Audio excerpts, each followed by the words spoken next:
जी तो दोस्तों, आज का जो हमारा लेसन है वो है how to use Gutenberg. Gutenberg को हम कैसे यूज़ कर सकते हैं। सबसे पहले हम देख लें कि गुटनबर्ग है क्या। गुटनबर्ग जो है वो एक एडिटर है। कोई भी हम किसी किस्म का भी हम कंटेंट ऐड करते हैं, मिसाल के तौर पर पोस्ट के अंदर हम कोई कंटेंट ऐड करते हैं, पेजेस के अंदर करते हैं, वर्डप्रेस के अंदर, तो उसके लिए हमें एक अदद एडिटर की ज़रूरत पड़ती है। और जो वर्डप्रेस का जो बाय डिफ़ॉल्ट एडिटर है उसको हम गुटनबर्ग कहते हैं। वो गुटनबर्ग के नाम से एक एडिटर है, वर्डप्रेस के अंदर बाय डिफ़ॉल्ट मौजूद है। तो सब पहले ये जो इसका वर्डप्रेस का जो एडिटर था, क्लासिक एडिटर के नाम से इसके अंदर आता था, लेकिन उसके बाद ये चेंज होके गुटनबर्ग के नाम से आ गया।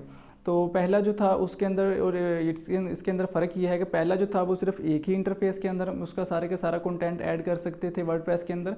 लेकिन ये जो गुटनबर्ग है इसको हम ब्लॉक एडिटर भी कहते हैं। इसके अंदर हर चीज़ जो है अलग-अलग ब्लॉक्स के अंदर हमें मिल जाती है।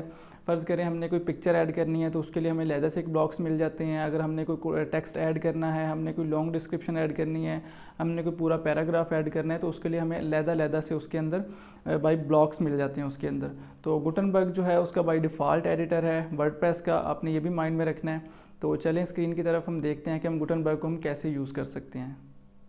जी तो दोस्तों किसी भी किस्म का हमें कोई कंटेंट क्रिएट करने के लिए, कंटेंट लिखने के लिए अपनी वेबसाइट के अंदर या किसी भी जगह पे हमें एक अदद जो है एडिटर की ज़रूरत होती है।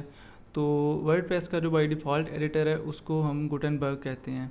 तो उसके लिए हम आ जाते हैं अपने ऑल पेजेस के अंदर, हम आ जाते हैं। यहाँ से हम किसी भी एक पेज को भी हम एडिट कर सकते हैं, जैसा कि हमने कॉन्टैक्ट अस का पेज बनाया था, किसी पेज को भी हम एडिट कर सकते हैं। और उसके अलावा हम एक नया पेज भी ऐड कर सकते हैं। हम करते हैं नया पेज ऐड। तो ये जो आपको एक इंटरफ़ेस नज़र आ रहा है, ये जो फॉर्मेटिंग वाला टेम्पलेट्स वाला एक आपको इंटरफ़ेस नज़र आ रहा है, ये भी गुटनबर्ग का ही इंटरफ़ेस कहलाता है। और उसके बाद जो ये वाला जो आपको एक इंटरफ़ेस नज़र आ रहा है, ये सारे का सारा आपको गुटनबर्ग का ही इंटरफ़ेस नज़र आ रहा है। गुटनबर्ग के अंदर ये सारी की सारी चीज़ें आती हैं जो मैंने आपको पेज बिल्डिंग के दौरान, मैंने आपको पेज बनाने के दौरान मैंने आपको सिखाई थी, बताई थी। तो ये सारी की सारी चीज़ें जो हैं गुटनबर्ग ही कहलाता है। गुटनबर्ग जो है एक एडिटर है, ये उसके एडिटर के सारे टूल्स हैं उसके अंदर, जिनके जिनके सहारे से जिनको यूज़ करते हुए हम एक बहुत अच्छा पेज बना सकते हैं और एक बहुत अच्छी पोस्ट भी क्रिएट कर सकते हैं। तो ये जैसा कि मैंने आपको पिछले लेक्चर के अंदर बताया था, उसके हम पैटर्न्स के अंदर गए थे। पैटर्न्स के अंदर उसके बहुत सारे टेम्पलेट्स अवेलेबल हैं। ये सारे के सारे टेम्पलेट्स जो हैं गुटनबर्ग के हैं। गुटनबर्ग जो है हमें ये सारे के सारे टेम्पलेट्स देता है।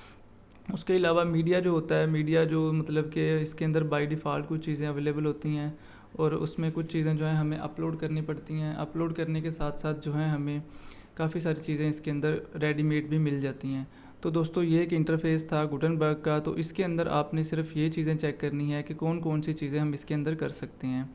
तो आज का हमारा लेक्चर बहुत ही शॉर्ट किस्म का लेक्चर था, क्योंकि हमने सिर्फ चेक करना था कि गुटनबर्ग क्या होता है और इसको यूज़ कैसे किया जाता है। तो ये बाकी जो सेटिंग है इसकी बाय डिफ़ॉल्ट पेज की सेटिंग होती है। गुटनबर्ग के अंदर ये ब्लॉक्स पैटर्न्स के अंदर इसकी सारी की सारी सेटिंग्स अवेलेबल है, जो कि हम एक लोकल किस्म के एडिटर के अंदर हम चीज़ें एडिट नहीं कर सकते, लेकिन हम गुटनबर्ग के अंदर वो सारी की सारी चीज़ें एडिट कर सकते हैं। Thank you so much.